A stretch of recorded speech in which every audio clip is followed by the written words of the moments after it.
दलित दस्तक मासिक पत्रिका को भी सब्सक्राइब करिए। सब्सक्रिप्शन का सारा डिटेल डिस्क्रिप्शन में देख सकते हैं।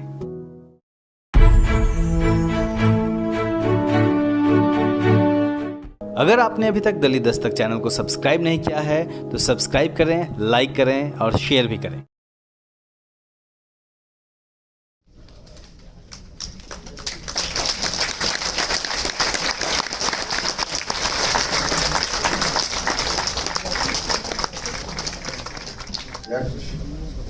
आदरणीय सच्चिदानंद मिश्र जी, राज्यसभा के उपसभापति हरिवंश जी, जम्मू कश्मीर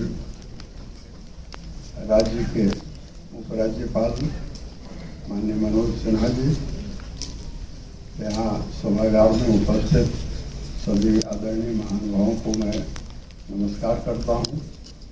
और मैं यह अनुभव कर रहा हूँ कि इस अवसर में मुझे अधिक विनम्र बनाया है। ये पुस्तक श्री अरुण जेटली को समर्पित है।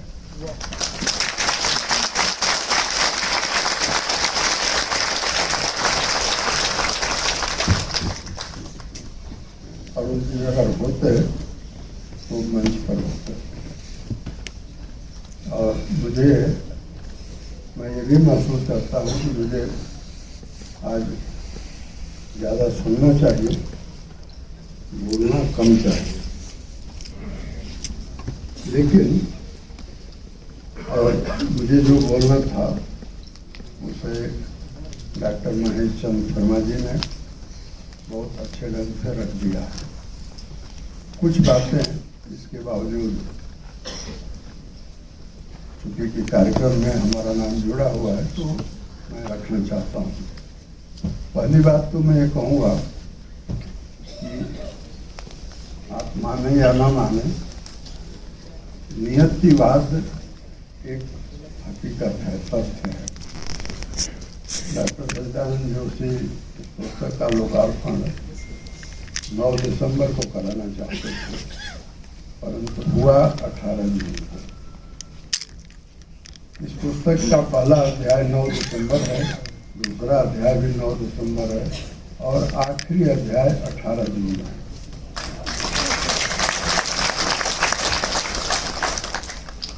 अठारह जून का प्रसंग क्या है, इसको जिन लोगों ने भी आज दैनिक जागरण पढ़ा होगा उन्होंने जान लिया होगा, इसलिए मैं उसको दोहराऊंगा नहीं। शिमला से डॉक्टर सच्चिदानंद जोशी का साहित्य सम्मेलन में एक भाषण छपा है, उसमें उन्होंने बहुत विस्तार से बताया है कि ये 18 जून का हमारे यहाँ महत्व क्या है। मैं केवल ये कहूँगा कि 18 जून को जो ये पुस्तक लोकार्पित हो रही है, वह पुस्तक अपने आप में ये कह रही है कि जो भारत का पहला संविधान का संशोधन था वो असंवैधानिक। दूसरी बात कि उस संशोधन से संसदीय प्रणाली की नींव पड़ी। आप पूछेंगे कि ये कैसे, तो मैं कहूँगा कि इसलिए क्योंकि जिन्होंने संविधान बनवाया इसकी अध्यक्षता बड़ी खूबसूरती से की डॉक्टर राजेंद्र प्रसाद, जिनकी ईमानदारी में, निष्ठा में, विद्वता में किसी को कोई संदेह नहीं था। उस डॉक्टर राजेंद्र प्रसाद के मन में पहले संविधान संशोधन पर हिचक थी और उस हिचक को इसलिए थी क्योंकि सांसद या मंत्री संविधान की शपथ लेता है, संविधान के पालन की शपथ लेता है, लेकिन हमारा राष्ट्रपति संविधान की रक्षा की शपथ लेता है। और पहला ही संशोधन संविधान की रक्षा के उस शपथ को तोड़ रहा था और इसलिए डॉक्टर राजेंद्र प्रसाद के मन में हिचक थी। मैं इससे ज़्यादा कुछ नहीं कहूँगा। और उसी संविधान संशोधन से जो राजद्रोह की वापसी हुई, जो आज चर्चा में है, सुप्रीम कोर्ट में उस पर बहस हो रही है। और मैं ये भी कहूँगा कि किरण रिजिजू जी किन्हीं कारणों से नहीं आ सके, आने वाले थे।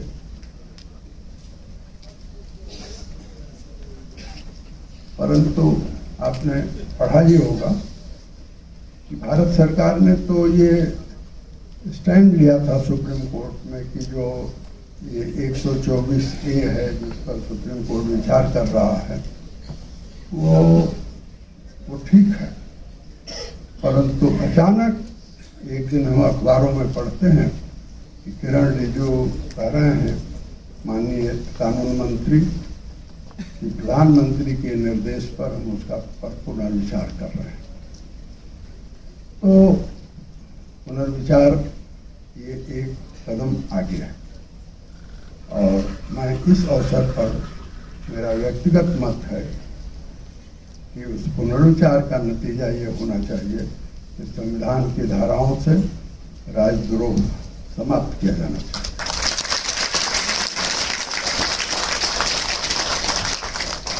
चार बातें हैं। संविधान की राजनीति है, संविधान के लिए राजनीति है और संविधान के लिए जो राजनीति है उसको मैं दुधारी तलवार कहूँगा, उसकी व्याख्या मैं नहीं करना चाहूँगा। लेकिन संविधान की जो राजनीति है उससे दो चीज़ें निकली हैं। संविधानवाद निकला है और औपनिवेशिकता की जड़ें भी जारी की हैं। संवैधानिक राजनीति तीसरी बात है और संविधान की चेतना चौथी बात है, जो 2015 से प्रारंभ हुई है, जिसके बारे में माननीय मनोज सिन्हा जी ने, आदरणीय हरिवंश जी ने, सबने कहा है। मैं ये कहूँगा कि हमारा जो संविधान है उसकी ऊंचाई सबसे बड़ी ऊंचाई है और उसकी कोई तुलना नहीं है, किसी हिमालय से भी तुलना नहीं है। और इस संविधान की गहराई भी उतनी ही गहराई है जितनी सागर की गहराई को नाप नहीं सकते, परंतु उसी तरह से संविधान, हमारे संविधान की गहराई को भी नापा नहीं जा सकता। और इसे बताने वाली बहुत सारी पुस्तकें हैं, फिर भी ये पुस्तक क्यों? तो मैं गुरु नानक के जीवन की एक घटना सुनाना चाहता हूँ। मैं उस घटना से ही कह सकता हूँ कि प्रेरित भी हुआ। गुरु नानक के जीवन की घटना यह है, आप सब जानते हैं कि गुरु नानक ने बहुत यात्राएं की। यात्रा करके गांव आते थे तो फिर अपना स्ववेश बदल देते थे और किसान के वेश में आ जाते थे। वे एक गांव में पहुंचे, सूफियों का गांव था और आजकल माननीय मनोज सिन्हा जी सूफियों के बीच में ही रहते हैं, तो इन्होंने भी सूफियों की बहुत सारी किस्से सुनाए। वो गांव भी सूफियों का था और गुरु नानक गाते थे और मर्दाना ताल देता था। आप जानते हैं मर्दाना को? गुरु नानक का शिष्य भी था, साथी भी था, सेवक भी था। मर्दाना रोज उठा करके आसपास में जहाँ भी कोई बगीचा होता था वहाँ जाता था और फूल चुनता था और गुरु नानक के चरणों में रख देता था। उस गांव में जब गुरु नानक पहुँचे तो सूफियों का गांव था और सूफियों का जो सरदार था, या कहेंगे कि फकीर जो था, उसने सोने के कटोरे में खूब लबालब दूध अपने एक सूफी शिष्य के हाथों भेजा और उसने गुरु नानक के सामने रख दिया। अच्छा, तो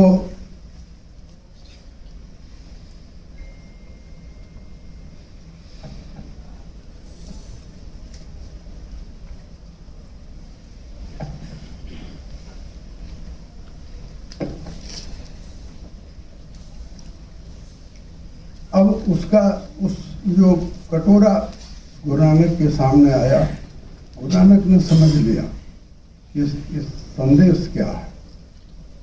संदेश यह था कि यहाँ बड़े संत हैं, आपकी कोई जरूरत नहीं है। गुरु नानक समझ गए। जो मर्दाना ने फूल रखा था उनके चरणों में, उसमें से एक फूल उठाया और उस कटोरे में तैरा दिया। कटोरे से एक बूंद भी जो दूध है वो गिरा नहीं, और उसने कहा कि अपने गुरु को ले जाकर दे दो। गुरु को लेकर के वो गया और गुरु ने भी गुरु नानक देव का संदेश समझ लिया और दौड़ता हुआ आया और कहा कि महाराज आप आइए और आपकी यहाँ जरूरत है। ये पुस्तक दूध के कटोरे में भरी हुई संविधान की सारी पुस्तकों पर फूल की तरह से तैर देगी। आदरणीय हरिवंश जी ने भी कहा, मनोज जी ने भी कहा, और मैं भी ये मानता हूँ क्योंकि गुरु नानक का इसको आशीर्वाद है। मेरा ख्याल है कि इस पुस्तक के लिए भी जगह है, और जब आप पढ़ेंगे तो हो सकता है कि आप भी मेरी बात से सहमत हो। जानने की जरूरत यह है कि संविधान बनने के वक्त परिस्थितियां क्या थी, और मैं कहूंगा कि विकट परिस्थितियां थी। मैं उन परिस्थितियों का बहुत वर्णन करने नहीं जा रहा हूं, उसमें समय लगेगा, लेकिन मैं ये जरूर कहूंगा कि संविधान पर जितनी पुस्तकें हैं बड़े बड़े विद्वानों ने लिखी हैं। एक विद्वान जो हमारे संविधान वेत्ताओं का महागुरु माना जाता है, वो कैसे महागुरु हुआ है मुझे समझ में नहीं आता है, लेकिन उसने पूरी जिंदगी भारत में रह करके, भारत में आ करके उसने संविधान पर 2 किताबें लिखी। पहली किताब लिखी Indian constitution, the corner stone of a nation, और दूसरी किताब लिखी working of the Indian constitution.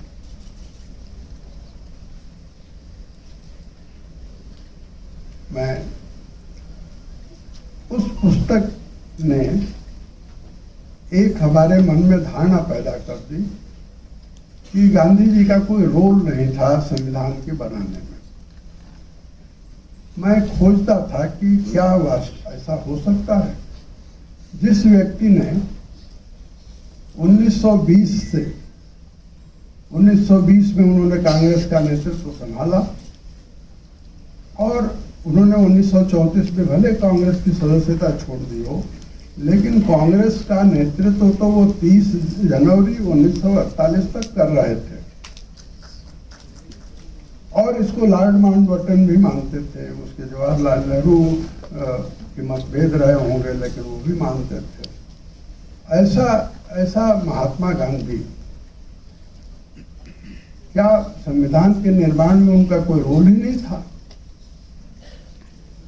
तो जो गांधी वाङ्मय है, उस गांधी वाङ्मय में इसके ढेर सारे उदाहरण हैं, और उन उदाहरणों से इस किताब में हमने बताने की कोशिश की है कि महात्मा गांधी का रोल क्या था।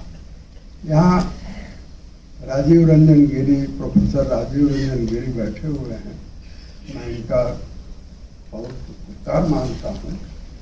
कृतज्ञ हूँ इनके प्रति कि जब भी गांधी वाङ्मय में तारीख उद्धरण की मुझे ज़रूरत पड़ी, इनको जब भी मैंने फ़ोन किया 10 या 15 मिनट में इन्होंने मुझे तुरंत उसकी व्हाट्सएप पर भेज दिया, उसको मैंने मेल पर उतरवाया, पढ़ा, फिर पूछा, जो भी हो।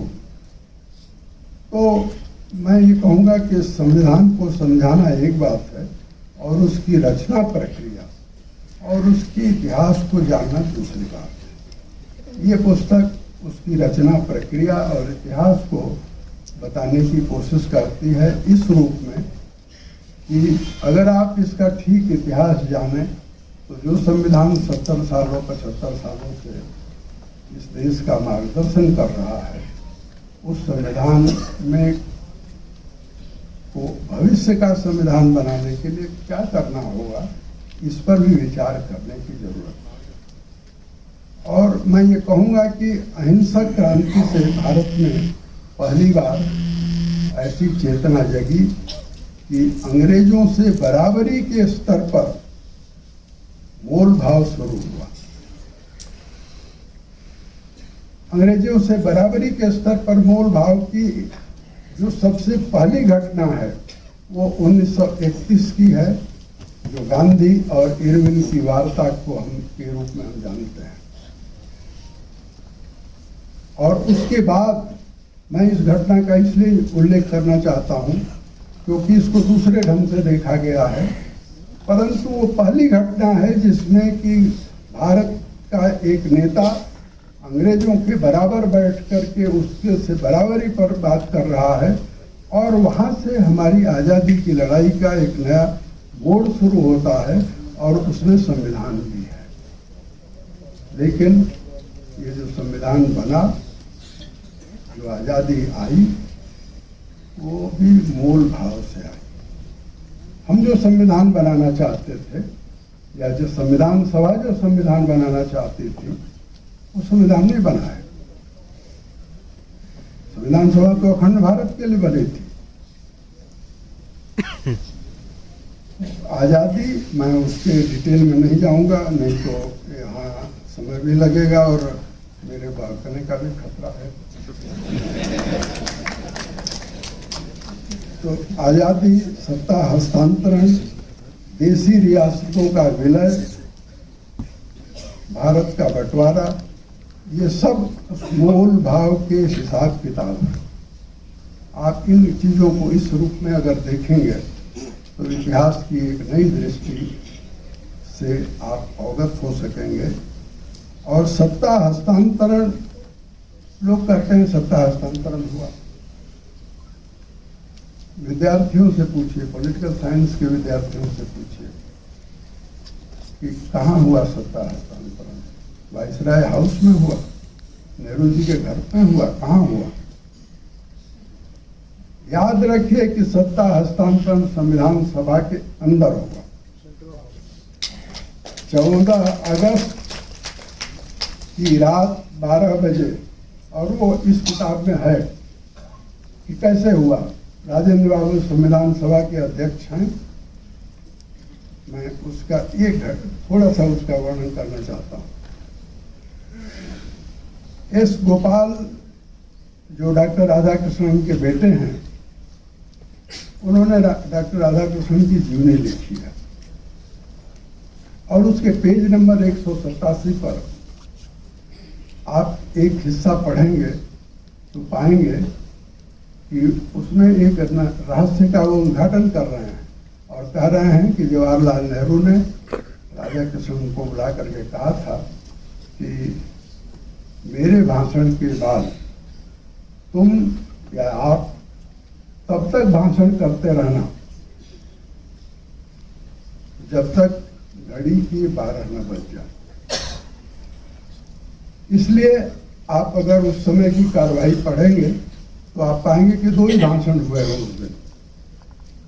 और जब उनका भाषण समाप्त हुआ तो ठीक 12 बजे डॉक्टर राजेंद्र प्रसाद ने 3 घोषणाएं की।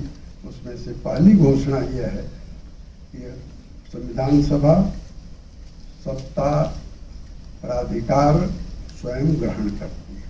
यही था सत्ता का हस्तांतरण। उसकी औपचारिकताएं वाइसराय हाउस में हुई, अगले दिन शपथ हुई, वो बात अलग है।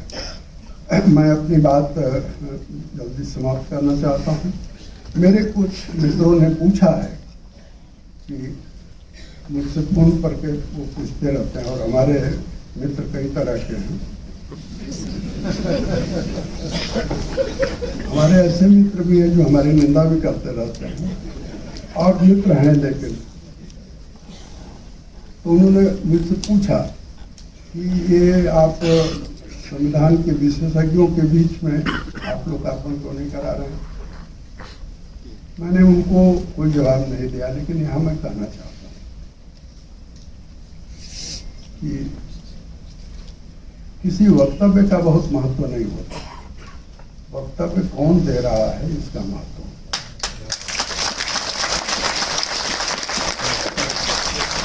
मैं वही बात कहूँ उसका कोई मतलब नहीं है। आदरणीय हरिवंश जी वही बात कहेंगे तो उसका महत्व है, लोग ध्यान दें। और इसलिए इस आयोजन के अंत में जब प्रधानमंत्री जी का संबोधन होगा, तो मैं नहीं जानता कि वो क्या बोलेंगे, लेकिन मैं ये जानता हूँ कि उस संबोधन से एक संवैधानिक चेतना पैदा होगी।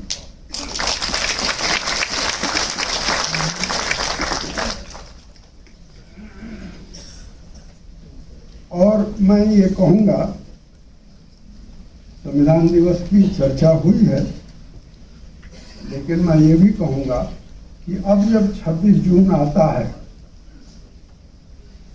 तो वो राष्ट्रीय पर्व हो गया है। किसी स्कूल में, कॉलेज में, विश्वविद्यालय में, संस्थाओं में अब संविधान पर ऑनलाइन, ऑफलाइन इतनी चर्चा होती है कि संविधान, भारत का संविधान त्राही करने लगता है कि भाई मुझे आपने भुला दिया था और अब आप इतना याद कर रहे हैं कि मेरे लिए फुर्सत ही नहीं मिल रही है। मैं ये भी कहूँगा कि आज आदरणीय शिक्षा मंत्री जो बोलेंगे उससे भी संविधान के बारे में शिक्षा संस्थानों में, समाज में जानने की एक उत्सुकता होगी।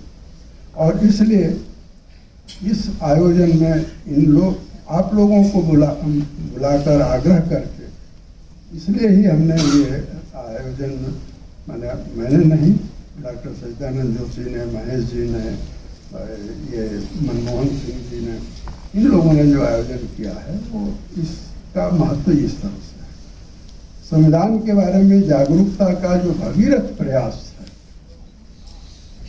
जिसके बारे में अलग अलग अनुमान लगाए गए, उस भगीरथ प्रयास का एक व्यक्ति आपके बीच में बैठा हुआ है। और मैं ये कहूँगा कि अनेक लोग हैं जो, जैसे मैं इस समय नाम लेना चाहूँगा प्रोफेसर देवेंद्र स्वरूप का, मैं नाम लेना चाहूँगा जितेंद्र बजाज जी का, मैं नाम लेना चाहूँगा डॉक्टर महेश चंद्र शर्मा का, लेकिन उससे भी ज़्यादा उसी तरह से गांधीयन लोगों में अनेक लोग हैं। लेकिन जिस व्यक्ति ने संविधान के लिए वैराग्य ले लिया, घर से संन्यास ले लिया, वो व्यक्ति यहाँ बैठा हुआ है। और कल जब मैंने इनको फोन करके पूछा कि आप आ गए हैं क्या, तो उन्होंने कहा कि नहीं, मैं सुबह के जहाज से आ रहा हूँ। मैं आपसे विनती करता हूँ, बजरंग मुनि जी हमारे बीच में हैं, बजरंग मुनि जी को मैं विनती कर रहा हूँ कि आप अपनी जगह खड़े हो जाइए ताकि आपको लोग देख सकें।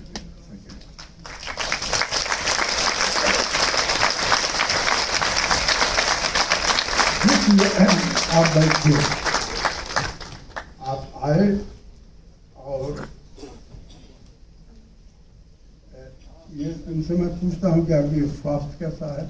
कहते हैं कि आपसे अच्छा है।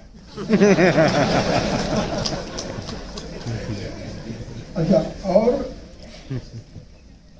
इन्होंने, मैंने आज से 18-20 साल पहले हम सब लोग दिल्ली से उठ करके इनके घर, इनके स्थान पर गए, संविधान पर वहाँ गोष्ठी हुई, और इन्होंने जो गोष्ठियों का सालों सिलसिला चलाया, उसमें सुभाष कश्यप जी गए थे, कौन कौन नहीं गया था। और आज भी ये भले रायपुर में रहते हैं, लेकिन केवल संविधान की चेतना जगाने का एक प्रयास जिस व्यक्ति ने, मुझे मेरी जानकारी में और कोई दूसरा नहीं है सिवाय बजरंग बली जी के, और ये कर रहे हैं। और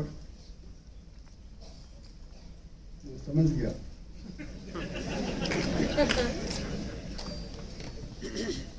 आखिरी बात कहना चाहता हूं, क्योंकि तिवारी जी का अनुशासन मानना बहुत जरूरी है। अच्छा, तो मैं ये कहूँगा कि ये जो पुस्तक है उसको बढ़ा चढ़ा कर मत देखिए, इसमें कमियां बहुत हैं, लेकिन 9 दिसंबर 1946 से 18 जून 1951 तक ये पुस्तक आपको एक यात्रा पर ले जाती है। और मैं ये कहूँगा कि ये जब संविधान स्वीकार हुआ तो संविधान का वो पहला सोपान था। ये पुस्तक पहले सोपान से आपको परिचित कराती है, लेकिन आज जब हम 2022 में हैं तो संविधान स्वयं चल करके अब 10 सीढ़ी और ऊपर चढ़ गया है। 10 सीढ़ी ऊपर चढ़ गया। तो आप पूछेंगे कि कितनी और सीढ़ियाँ बाकी हैं, तो मैं कहूँगा कि ये हमको पता नहीं, लेकिन जो संविधान की मंजिल है उसके बारे में मुझे पता है, और मैं उसकी ओर ही आपका ध्यान खींच करके अपनी बात समाप्त करूँगा। संविधान की मंजिल है स्वराज।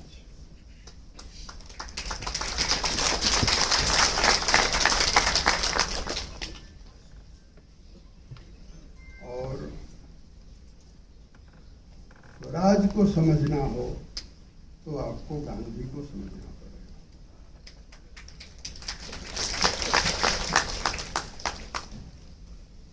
गांधी को समझना हो तो जो लोग ये कहते हैं कि गांधी जी संसदीय राजनीति के खिलाफ थे, तो मैं गांधी जी की ये हिंदू स्वराज लेकर आया हूँ, खास सोच करके लेकर आया हूँ।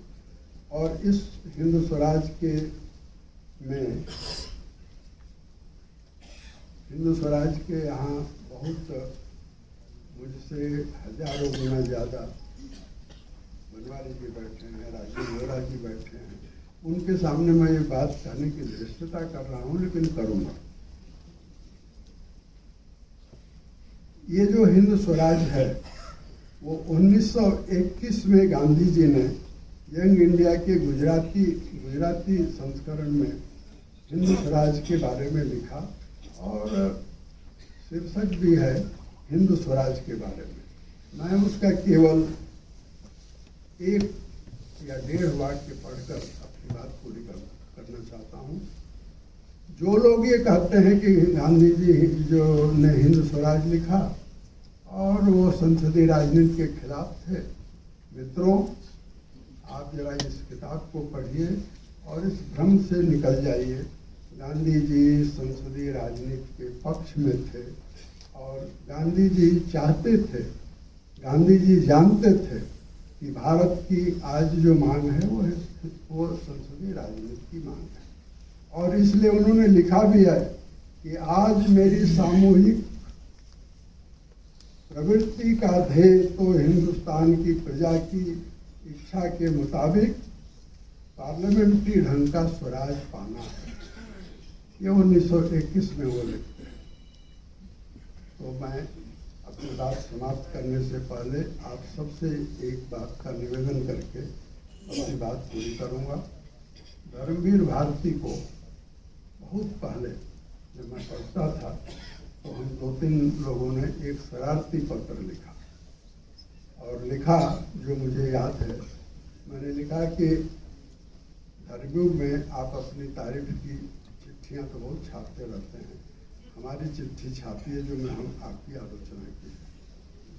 मैं आप सबसे कहता हूँ कि इस पुस्तक में राकेश सिंह को, प्रज्ञा संस्थान को, डॉक्टर सत्यानंद जोशी जी को आप मान लीजिए, पोस्ट ऑफिस मान लीजिए, और इसकी आलोचना की चिट्ठियां इनको भेज दिया करें। यहाँ जो जो इसमें आपको आलोचना दिखती हो, जो जो चीज़ें आपको खटकती हो, तो उसको वो इन तक पहुंचा दीजिए, तो फिर आगे सुधार भी हो जाएगा। इस पुस्तक में एक अशुद्धि, गलती रह गई है, उसका दोषी कौन है मैं नहीं जानता, अरुण भारद्वाज हैं या मैं हूँ या प्रभात जी हैं, लेकिन मैं ये जानता हूँ कि प्रभात जी की इच्छा के कारण वो दोष रह गया है। इस पुस्तक में जहाँ श्री लाल कृष्ण आडवाणी का जिक्र है, वहाँ उनको पूर्व प्रधानमंत्री लिखा गया है। मुझे लगता है प्रभात जी चाहते थे कि पूर्व प्रधानमंत्री बना जाए। मैं अपनी बात पूरी करता हूँ, और मैं जैसा पहले कहा, आप सबकी उपस्थिति से मैं विनम्र हुआ हूँ, और ये विनम्रता डॉक्टर दिनेश सिंह जैसे व्यक्ति यहाँ उपस्थित हैं, जिनकी उपस्थिति मात्र से ही मैं समझता हूँ कि ये विमर्श आगे बढ़ेगा। बहुत बहुत धन्यवाद।